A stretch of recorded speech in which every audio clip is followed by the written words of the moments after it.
Hey, everybody. How you doing? Great to see everybody. Let's see. Who do we got here? Kevin.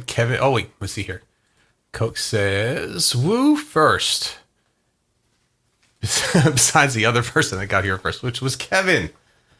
Jason's here. Hi, Jason. Great to see you. Dean's here. Hey, Dean. How you doing today? I hope everything's good for you. Kevin says I was actually first. So there you go. We're back. We're back here. Academy Days has kicked all of this off again. Let's see. Chris is here. Hi, Chris. How you doing? And there's a couple firsts coming in here today. Let's see here. Oh, thank you, Kevin. Chris says, hold on, that is my guitar. Yeah, this is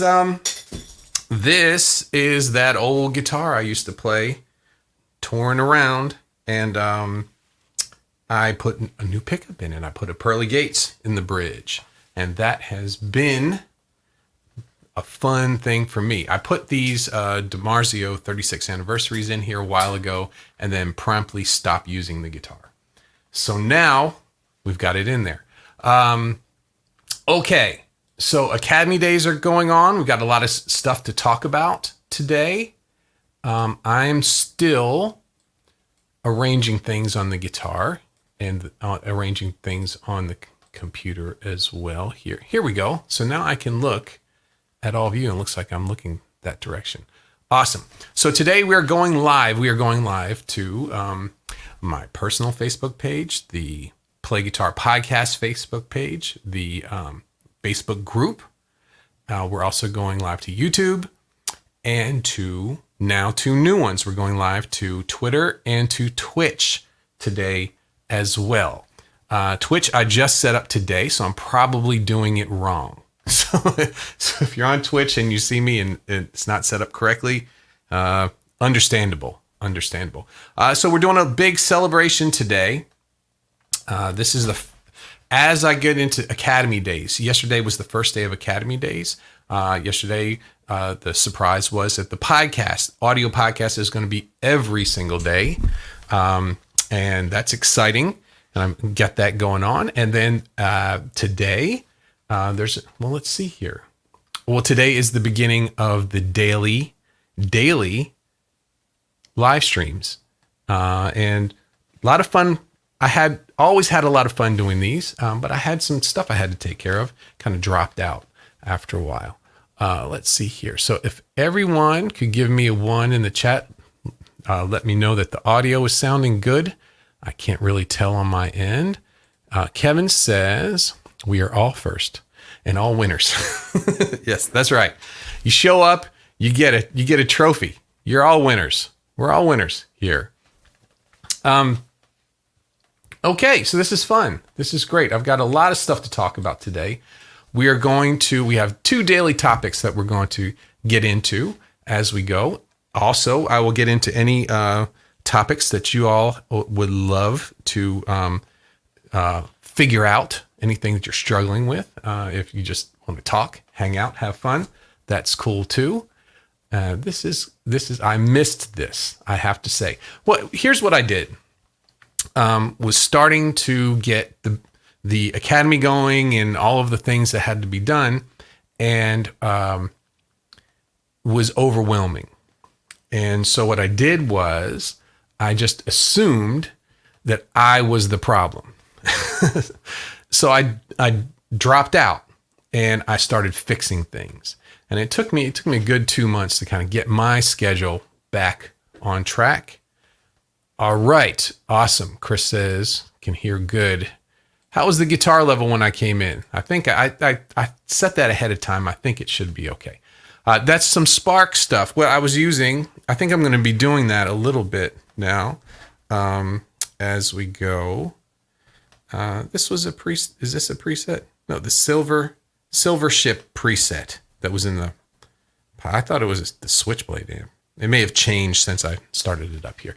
I'll be having some fun with the Spark as we go in here. Also, we're going to be doing some stuff with the Marshall JCM 2000, my DSL 50. We're going to be using that in the Captor X and trying to find some good tones from that as well. So, so today, the surprise is the Academy. And for those of you who are in the Academy who haven't logged in yet today, I'm going to head on over there and show you some of the things I've been busy with since I've been away. And let me head on over there real quick if I can find it. Here we go. All right, I'm going to share this.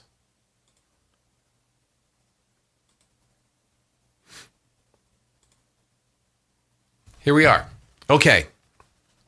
So this is the new Academy. Everything is all restructured and new logo, new sections. Everything is geared now on the Academy for the front page. So you get into the front page. You have the big, whatever the big thing that's going on of the day or of the week will be up here in this section. And a link to where you can get to that. This is going to be for, I think, Thursday. I'm going to be doing I'm going to let the cat out of the bag. There's a surprise coming up on Thursday. So that'll take you right there. Welcome video that I can just easily put a new one up all the time. Finally, we've got our lessons tracker back. So you can see how many you've completed. A section for news that I can put links and all sorts of stuff. Right now, I just kind of put some place up there, links for getting into coaching, links for getting into the VIP access, and then all of the categories without having to go through every single lesson, if you all remember that, are now on the front page. You do have to go, it will bring up a second page for later on there. And then easy way to get to the community as well, and a contact page. We've had some people want to make sure that they can get in contact with me, which is pretty easy to do. Well, thank you, Jason. Jason says it's pretty. Thank you. Yes, it feels like this room. It feels the Academy is starting to feel it's starting to become a real place to me. So it's kind of decorated similar to this room. So I like it. I like it a lot. I'm going to be spending a lot of time there. We've got a lot of surprises coming up. We have a surprise every day for 30 days. If I can keep that going, I'm going to try really hard. So today we have two topics to talk about. Yesterday, our topic was how to read tablature. That was the big overall topic. That was already published into the Academy. It's the basics of reading tablature. But on the podcast, we're talking about using tablature as a crutch. And we are also talking about using it to play guitar licks in different different uses for tablature, other than just learning a song that someone else figured out, and then moving on from there, and just leaving it and not understanding exactly what you're doing on there. So we're going to talk about tablature a little bit today. You guys can, if you have any thoughts on that or any cool uses for it that that I didn't come up with, put it into the chat. Another one is keeping a lick library.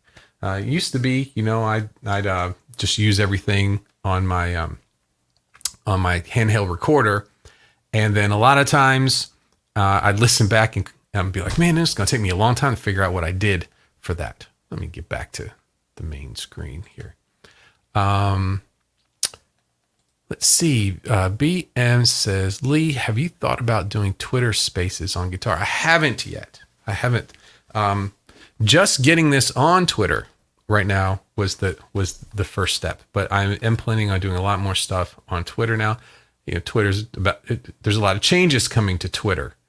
If you haven't heard the news, so it may be a place that I'd like to spend a lot more time on.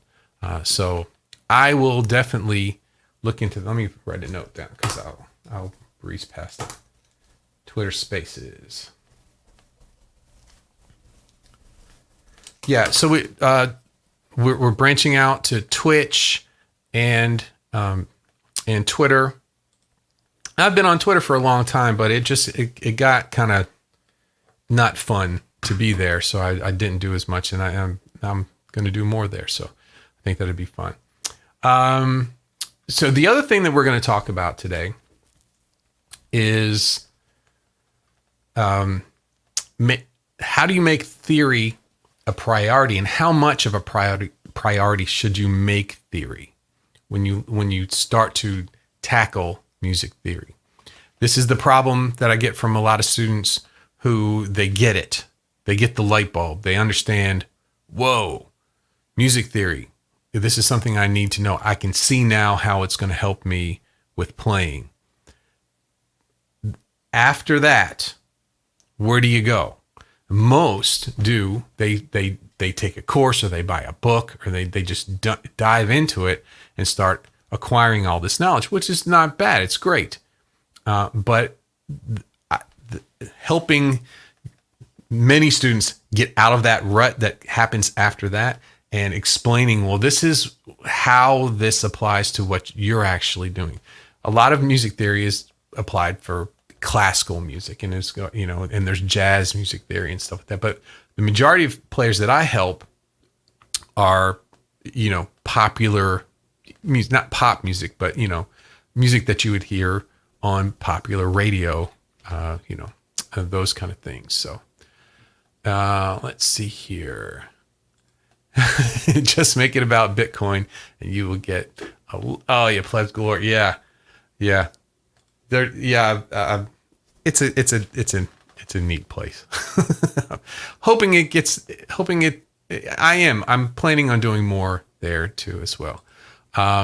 Coke says, I've been using tab lately, which isn't something I regularly do. Used to learn all my guitar that way, and I've been using it to further my fretboard knowledge. I've been using other people's tab as well. And he says to find his preferred way to play something. And that's what finding your preferred way of playing something.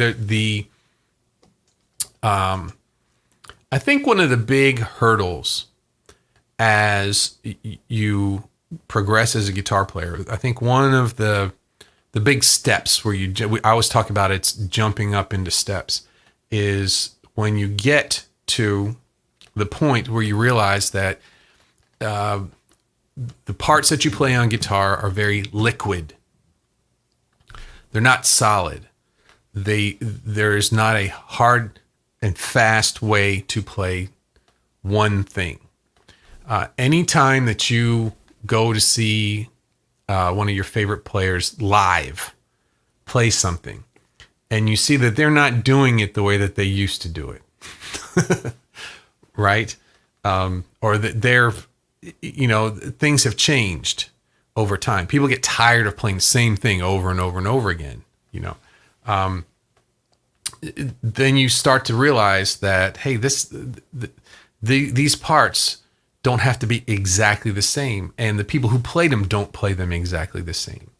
What knowledge do I need to know to be able to make something cool out of this, make something different? I remember I used to do, what was it? Adam's Apple, right? It was Aerosmith's song.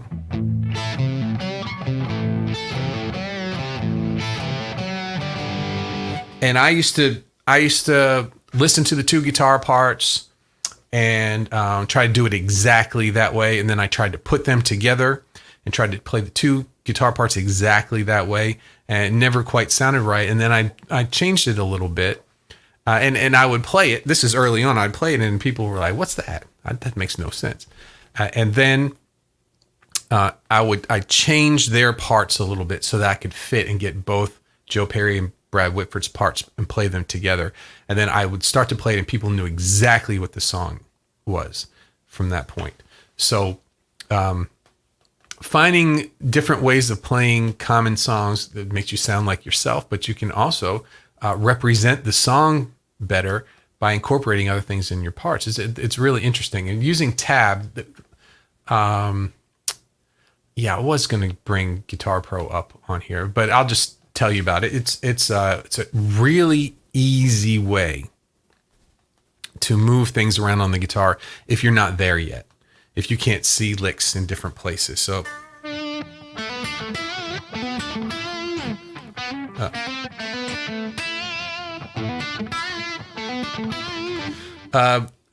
that exercise of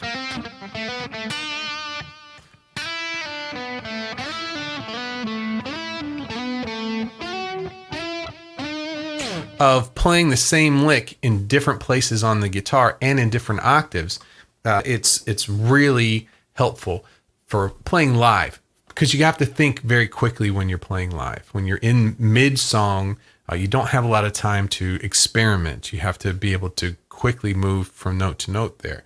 And getting in the habit of playing your guitar licks in different places on the guitar is a wonderful, wonderful thing to do. Guitar Pro helps with that. You tab out your melody and you just select it and you just hit, I think it was Control down, or it was Alt down, I think. And it revoices exactly what you played onto a lower set of strings in a different position on the guitar quickly. It's very easy, and it's very visual. You can, once you start doing that, you can start seeing. I liked to, when I would get tabs, you can get the Guitar Pro tabs, kind of like Ultimate Guitar. You can just download them to your computer, and it will play it by MIDI. It will actually play the tabs in Guitar Pro with MIDI. Then what I would do is, if I didn't like where whoever made that tab, if I didn't like where they played it, I could easily move that in different places of the guitar with their, with those shortcut keys, and come up with something really, really cool, really cool. So some people, they like to play on the very thin strings all the time. Some people like to play on the very heavy strings all the time, and it doesn't always work for the way that you play. So Coke says he likes that story. Thank you. Oh, sure, man. Sure. Yeah. Okay. So let's see here. I'm scrolling back here a little bit. Okay, it was Coke's. He said, I want to go back to this. I've been using tab lately, which isn't something I regularly do. That's great. And used to learn all my guitar that way. And I've been using it to further my fretboard knowledge. I've been using other people's tab too. Yeah. And the other thing I said in the podcast was writing the notes in. It's kind of like, have you seen those? Have you ever done that when you're starting out? You ever seen those stickers that people put on the fretboard, and it tells you the notes on every fret? I don't, I wouldn't play a gig with that on there, but I don't think that's actually a bad idea at first. Anything that can get you to remember where the names of these notes, especially on the D, the G, and the B string up in this area, that really is a sticking point for a lot of people. Okay, let's see what we got here. So it says, do you think about playing around the chords, seeing the triad shapes as chords that are available? If so, are there any secrets on practicing these shapes? Playing around the chords. So one of the things that I'm doing, I have a couple students who are in levels that are higher that are available on the Academy, and we're working out new levels for all of them. And the 3 levels is all about taking everything that we've learned and combining it and refining it and becoming a very accomplished player at the basics. And I talked a little bit the other day about what's a pro player. A pro player is someone who knows the basics so well they can combine them and turn them into other things, but they're still just playing the basics. Once you start, I think a lot of people get that light bulb moment when they start to learn the song that they never thought that they would be able to learn. And all of a sudden they realize, oh, it's just this. It's just this chord goes to this chord. And And the magic kind of goes away a little bit for them. The mystery definitely goes away. But then you start to realize that little changes, little things in your playing, it becomes very artistic. And that's when you start getting the magic back and you start learning. One thing I used to do is when I'd have a new lick or I'd try something new, I would make sure I was pay attention to the people who were listening, especially pool tables, right? So someone's playing billiards, right? If someone's playing pool in a bar that I was playing, they were very important to me because I might try something, or we might try a new song or something like that. And if I can get the people playing pool, say that a couple times, people playing pool to pay attention to what I'm doing. If they turned and looked and listened, then I knew what I was doing was communicating, right? So they were very important. Whenever I would try something like that. And we said, do you think about playing around the chords? Seeing the triad shapes as chords that are available, and if so, if there are any secrets on pricing. So we have a level that we're working on right now that is solely dedicated to arpeggios. I personally like to teach arpeggios in with when you're learning the scale in the beginning and skipping every other note, seeing the arpeggios in the pattern. But that's a lot early on. There's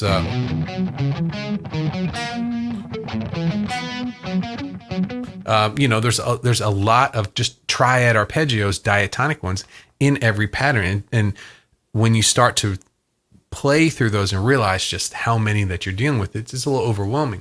But I find that the diatonic arpeggios that go across the neck. Let me move that.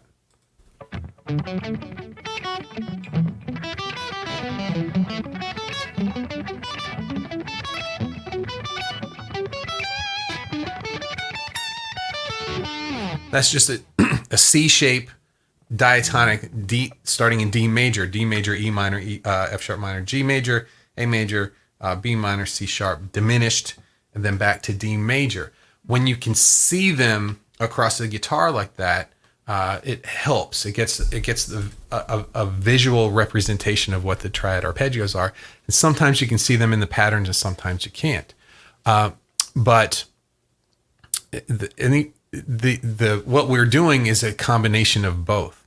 So if you have your 5 patterns, I start off with 5 patterns. We also do it in the 3-note per strings later on as well, and then also 7th chords later on. But I'm just talking about triads right now. When you can see those shapes as they sit in a pattern, so like just say C major.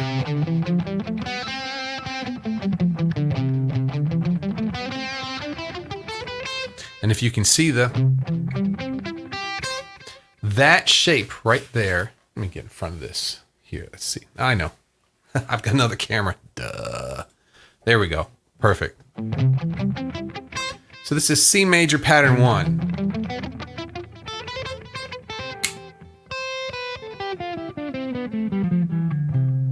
And there's our triad arpeggio. That's a G shape, right? You start going, oh, okay. Here's some cage stuff that they keep talking about, right? Then we go to the 2nd note in the scale, which is D, and we'll have some sort of a D minor arpeggio. Well, what's that? That looks like an A minor. Oh my goodness.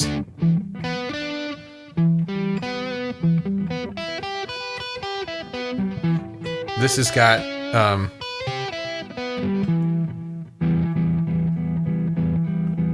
now this E minor arpeggio starts off kind of like these spread out diatonic ones that I just played. It's a mixture of the two things, but you start to get the differences, but you start to get the shapes of these patterns in position, because when you're playing scales, you're playing in position, right? And the question I'm trying to pinpoint is, so do you think about playing around the chords? I play around the chords a lot. if I'm just, let's see here.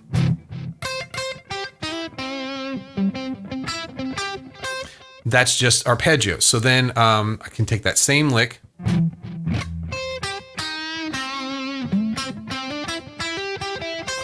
start adding some other notes in there. I actually added a bent minor third into that.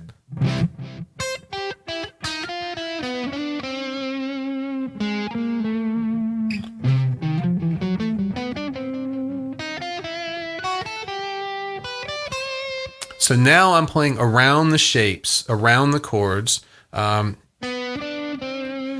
a half step behind each note, and then whatever note is in the scale in front of that. These are called surrounds, right? And they're great. Here, let's see and see.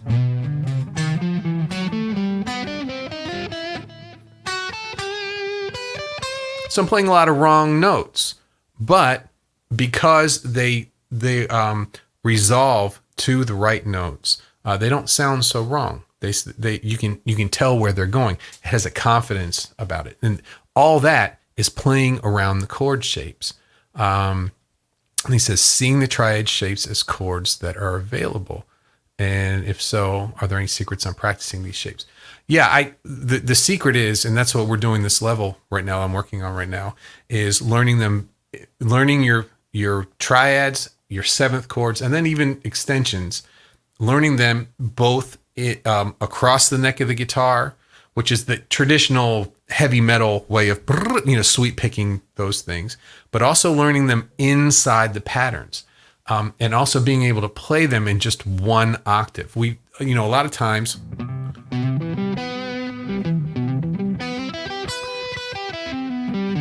we get hung up on playing these here. I'll do it here.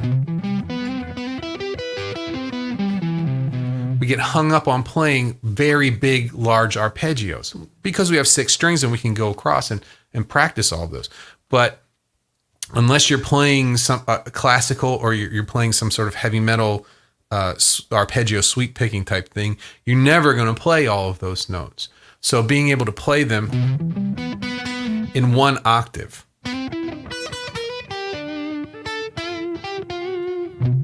So this is a major 7th arpeggio, C major. Now that's something that you might play in a song. Let's see here.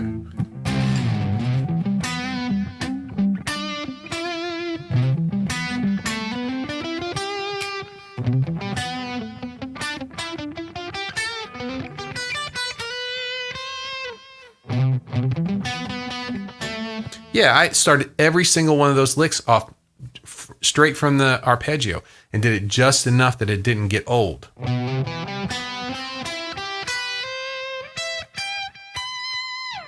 Cool sounding, but it sounds like an arpeggio. So the trick is trying to make it sound like a melody and not sound like a straight out arpeggio. Okay, so Coke says, that's a big issue for me personally, playing the triads inside the position. Gets me lost way quicker than leaving the position to find it in kind of like caged, CAGED. That's how they teach it. Here it's here. They're all one after another. You're thinking long ways on the guitar. I like to think in what the old dudes used to call the grips. My whole thing about all of this is to have you be able to, wherever your hand is on the guitar, have everything that you need, and get out of that thinking that, A minor's over here and my cool licks are over here, and then I do this over there. That's a rut. And mastering the guitar, you've got everything you need wherever your hand is. I talked about that in, I don't know if it's a podcast that's coming out or if it's already been out yet, but one of the podcasts lately I've talked about getting lost. Everyone gets lost in a song, especially if you're playing a long night of music. If you've played 15, 16 songs, at some point you've played everything you got. You've jammed all your cool licks, and now you're trying to make something out of the rest of the night, And a lot of times something will happen, somebody will talk to you, somebody will wave to you while you're trying to play, and that's cool, but you're out of it. And you're mid-song, and you forget what key you're in. You forget what song that you're playing. You don't know what the next chord is. And if you have that split second to get back on track, if you have your chops together, wherever your hand is, you can grab a chord right there to hide the fact that things got derailed. And that's what a pro guitar player does. They can hide. They make everything sound smooth, make everything sound like that's what they meant to do, Coke says the notes aren't as separated and easy to keep apart mentally than shooting my eyes off to the right and seeing it trying. Yeah. It's they're inside. They're smaller. So if you could think of the guitar having a ton of small arpeggios instead of like 6 big arpeggios, there's lots of little arpeggios there, and breaking them up too. That's another big thing. Everybody practice them because it sounds kind of cool,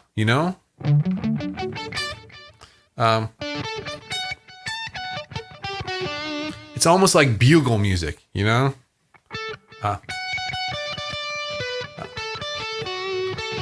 they play it, the bugler plays all the chord tones, right? Breaking them up, maybe. So I just took here.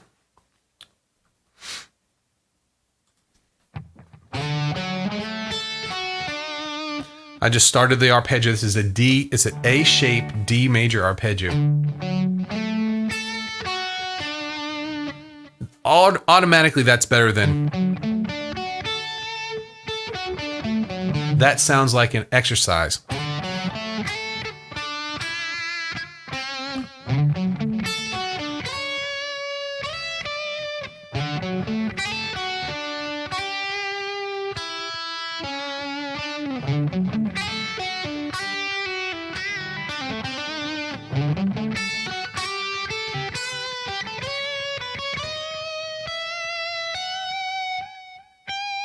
So yeah, you can start messing around with different ways of breaking the arpeggios up. That's all it is. And you play a scale, you're playing the arpeggio with these other notes in between. You're really playing arpeggios and linking them together with other notes in the scale. You can also use notes that are wrong, like I did before with surrounds, using that tension, that leading tone type sound, that tension going into a strong note and not being quite there yet, not being afraid of playing wrong notes. Jason said, think about it like having a capo. Yeah. Let's see here. David says, what's up, man? What's up, David? How you doing in Facebook land? Hope everything's good there. Let's see here. Cook says, no, that's not the concern. Imagine wherever you move the capo will assure that you get lost momentarily rather than moving your capo throughout the solo. And another thing is, it depends on the player and how you think. I've taught enough people to know that not everyone thinks like me, and on purpose. I make sure I don't teach people to play like me. I don't want to have a whole bunch of people who sound exactly like me. I want to make you sound like the best you that you can be. And so some people will thrive seeing the caged or the slid around capo things too. And then some people will thrive inside them as well. So, I'm not all I happen to like, and I happen to think you get more out of finding the little arpeggios, because that's how you're most likely going to be using them in the patterns. But I love, playing some fast, big, wide arpeggios. It's a neat sound. So it just depends on the player though. If I occasionally move the capo, then I can keep track of chords easier. Okay. He says, but the shapes are the same, just sounding a different chord. Mm-hmm. And David says, I'm good at playing wrong notes. Me too, man. I get better all the time at it. It's good to see you, man. It's good to see you. What are you doing on Friday? You want to head out to, I think it's Friday. You want to head out to the Disney Springs on Friday there? You want to meet me out there? We'll do some live streaming. If you got the afternoon around this time, I was thinking about it. Had an idea. I thought maybe I'd see if David had a Friday afternoon off. We go to the Coke store. I went out there day before yesterday. So what's today? Tuesday. These days are all running together for me. I got a lot. There's a lot going on. There's been a lot in 2 days. Wait till you see what's in store for the rest of the 30 days. Whew. I'm either going to, and here's the thing, I'm either going to keep doing this. I'm either going to get in a system where I can do this because I love doing this. I'm either going to keep doing this or, I'm going to start drinking and just fall off. Just showing up, unwashed and hey, everybody. Yeah. I'm growing the beard out though. That's one thing I'm going to do. I'm going to chronicle the beard growth over 30 days. That's going to be fun. So Cook says, same. Yeah. Let's see here. Chris says, sometimes just working on intervals, note to note too. Yeah. And, I work on intervals and I think of them, in the chord level where we're building chords where each week we take a different chord and pay attention to it and play it in different places and not breeze past it. So another big thing that is super helpful is to spend time on something because you're never going to get that time back. So when we go through the chords, we spend a time on minor 7th flat 5 chord. Where is it where I can play it? What are the intervals, And then you see your minor thirds, the stacks of minor thirds, major thirds, and those smaller intervals are the next step. When you can see in a scale pattern your arpeggios, your diatonics for each of the notes, see where they are. You can, once you get comfortable with that, you can see the intervals in them too, and how those two stack, and how if the situation calls for it, you can mess with those a little bit. Coke says the little arps are what I'm lagging in, and I recognize that. That's basically what I'm getting at. Yeah, inversions and knowing which is what. I'm pretty awful at that too. Well, it takes time, If you played, just played how you're playing for the next, 10 years, some of that comes to you just from playing these things and your brain working it out. What we're trying to do is trying to speed that up. We're trying to say, okay, if you play for 20 years and just jam guitar for 20 years, your brain's going to start categorizing the things that you're seeing and hearing as you're playing over time. And you may start to do that. You may start saying, when I play this shape, it gives me this sound, and I know I can do that. What I want to do is I don't want it to take 20 years. I want you to know, okay, well, this is the end point. Once I've put all that time in, what's the result? And the result is, oh, okay, wherever my hand is, I've got anything I need. I've got the shapes. I can see the shapes under my finger, and I can use those shapes and manipulate those shapes to get other sound.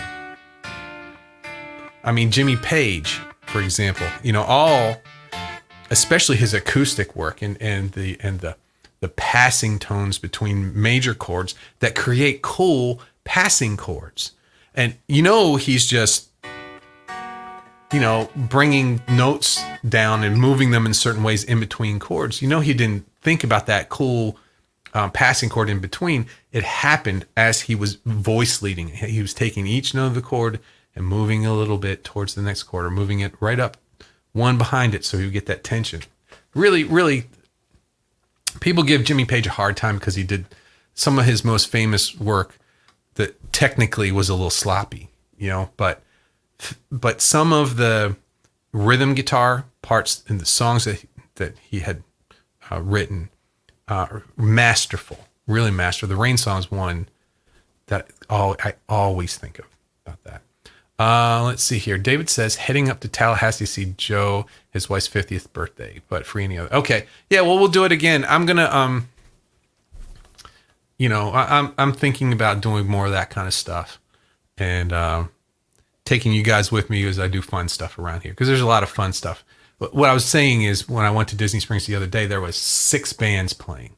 Every time you turned a corner, there was another band playing. and they weren't all crappy bands. There were some really good bands playing. They weren't all just kind of touristy kind of things. There's a couple really, really good bands playing there. So there's a lot of fun stuff going on right now. We're in that lull in the sickness department where things are pretty open, really open right now. So yeah, we'll think about it, man. If you want to come up and we'll hang out and do a live stream and go have some fun, let me know. Let me know when you can do it. I'll let you know. I'll let you know the days that I can do it, and we'll see if we can figure something out. And maybe I'll come out. We'll go hanging around there downtown too. Never know.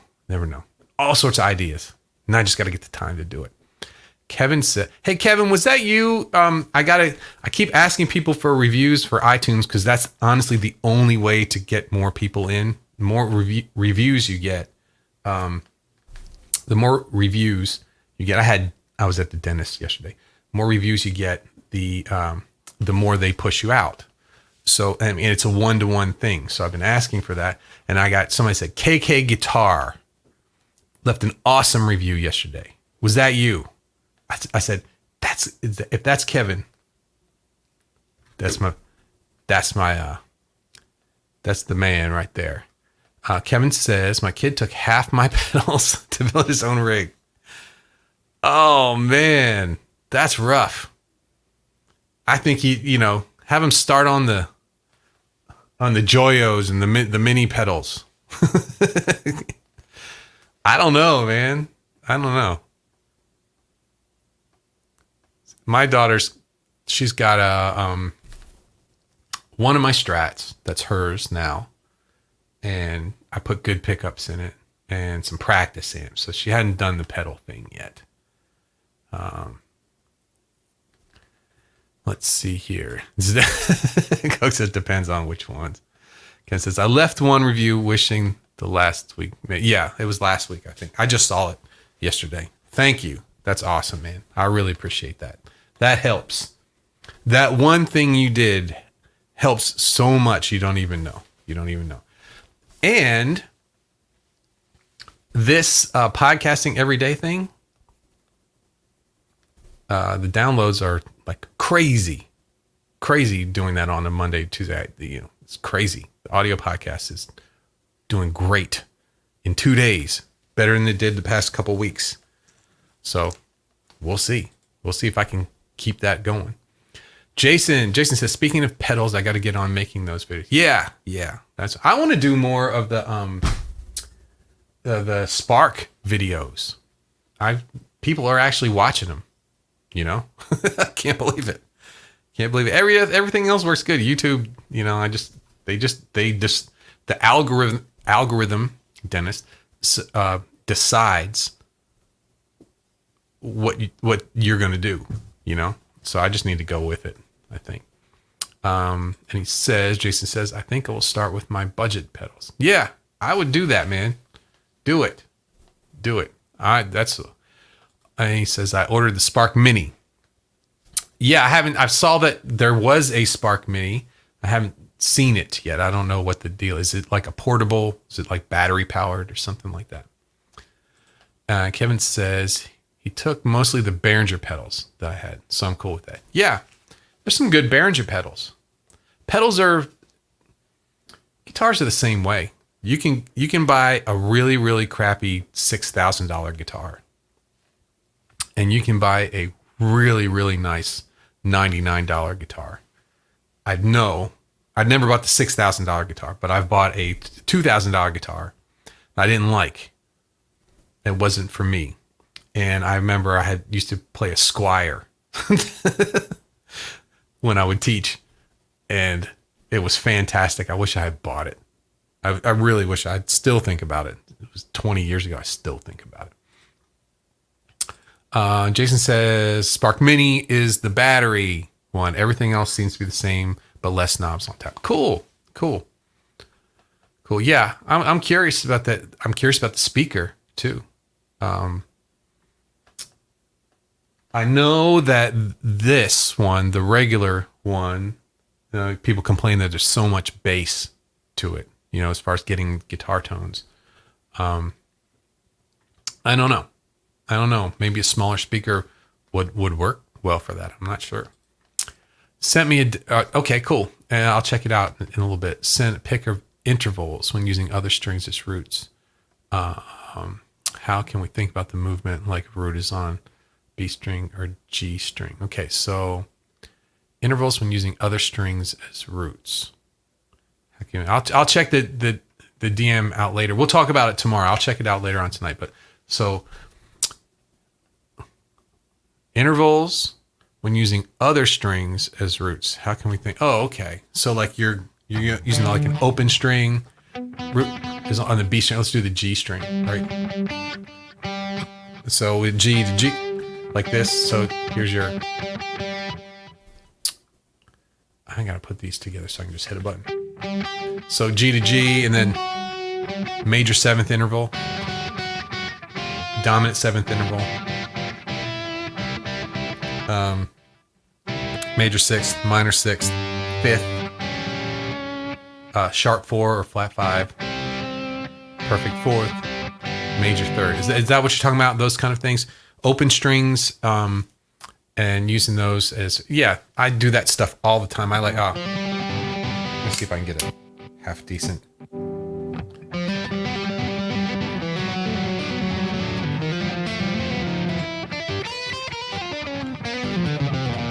I have the wrong tone for that.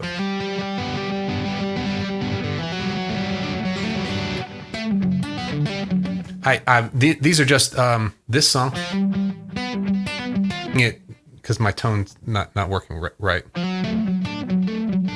That's just a D interval. So it's like a G chord, but I'm using the D and the G strings as up. It's D. It's like a G seventh chord. An F major seventh chord. No, F dominant seventh. Yeah, I use that a lot. I do a lot of those things, especially with hybrid picking and getting all the different intervals together. Yeah, it's a smart way to go. Anytime you can use an open string in something, especially if you're up high on the neck, that distance really is a neat thing. Smaller speakers and a different bass port. Cool. I'd like to hear it. I think that would be cool. Why don't you make a video on that too? That'd be fun. We could be a Spark video team. Let's see here what we got. Coke says, I still only own 3 effects pedals: compressor, the clone, bass preamp. That's it. Yeah, well, I was looking up. Dean, I think, was talking. It might have been on his lesson video. I don't know. And he was saying he sees people with all these. I've got all these pedals here, plus boards full of pedals and stuff. And wasn't sure he wanted to get into all that, or And to me, it's a need. Every single one of those pedals I bought because my tube amp wouldn't do that. It wouldn't give me that functionality that I needed, and I needed it for a gig or a certain song or those things. So every single one of those pedals, there was a reason for. I maybe in the beginning I bought pedals just to try them out, but now, like the BB preamp I talk about all the time. I know I can play a gig. You can give me a piece of junk amp and I can plug that into it, and I can make that amp sound decent. And then I can put a boost, maybe just a clean boost, or I can put even another BB preamp. I could run 2 of them. I could run something else in front of it, and I have a lead sound. And there's a night of music. I can get a decent sound with that, because it's the EQ on that thing fixes lots of problems. It's almost like an EQ pedal and a drive pedal together.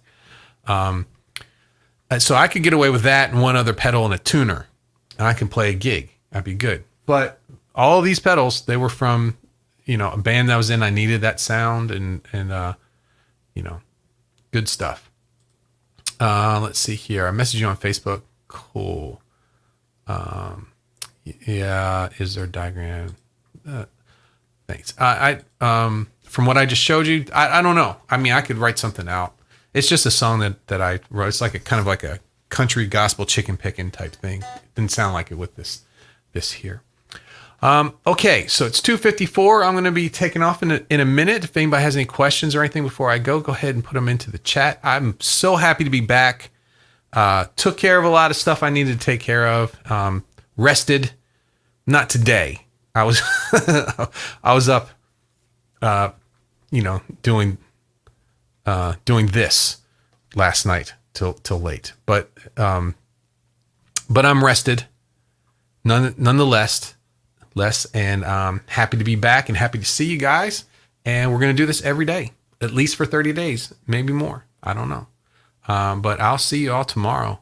And we're going to build and build and build, just like we did in the early days of the pandemic when we went every day. We built that up pretty good. We're going to get back to that. All right. Well, thanks, everybody.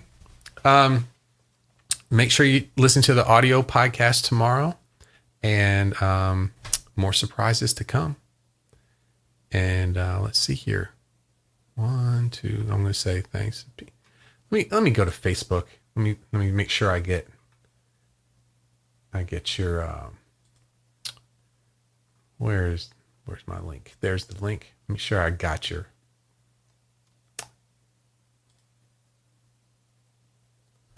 Did you send it to my personal or did you send it to the?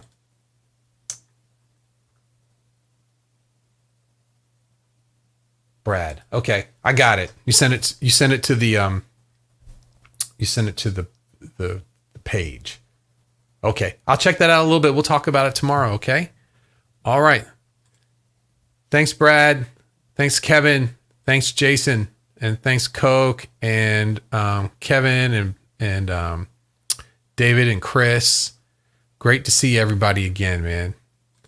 And let's see here. Let's go. And Dean too. So, all right. See everybody tomorrow. Bye-bye.